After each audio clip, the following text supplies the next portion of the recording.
කවදත් නිහඬවම විශිෂ්ට ඉගැන්වීම් ක්‍රියාවලියක යෙදුණු අප මෙවරද ඉතාමත් සාර්ථකව එම කාර්යය ඉටු කර ඇති බව සතුටින් මතක් කරන්න කැමැති.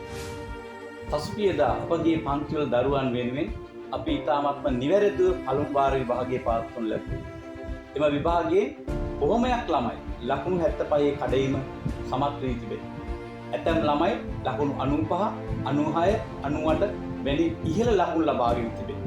ඒ වගේම එම දරුවන් තමන්ගේ පාසල් වලින් පවත්වන ලද වාර විභාග වලිනුත් ඉතාමත්ම ඉහළ ලකුණු ලබාගෙන තිබේ.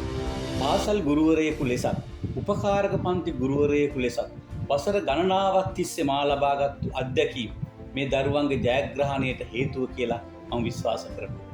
ඒ වගේම වර්ණවත් නිබන්ධන ලබා දීම, දරුවන් සමග එක්ව සෑම පාඩමකටම අදාළ ක්‍රියාකාරකම් සිදු කිරීම, වාරයකට සැරයක් අධ්‍යාපන චාරිකාවක් සූදානම් කිරීම, විශේෂයෙන් ශේෂ්ත්‍ර චාරිකාවක් මං හිතනවා මේ ජයග්‍රහණ වලට හේතු වුණයි කියලා. මෙවරත් අපි මේ මාසයේ අග සතියේදී බලාපොරොත්තු වෙනවා තවත් ඉතාමත්ම අධ්‍යාපනික වශයෙන් වැදගත් අධ්‍යාපන චාරිකාවක් දරුවන් සමග යන්න. සාමාන්‍ය පෙළ පිළිතුරු පත්‍ර පරීක්ෂකයෙකු ලෙස මා දැක්ක දෙයක් තමයි ලංකාවේ සාමාන්‍ය පෙළෙන් වැඩිම පිරිසක් අසමත් වෙන්නේ විද්‍යාව විෂයේ. නමුත් මාගේ පන්තිවලට සහභාගී වන දරුවන් වැඩි පිරිසක් ඉතාමත්ම විශිෂ්ට ලෙස සාමාන්‍ය පෙළ සමත් වෙලා තියෙනවා. ඒ වගේම පොඩි පන්තිවල දරුවෝ ඉතාමත්ම ආසාවෙන් විද්‍යාව විෂය ඉගෙන ගන්න.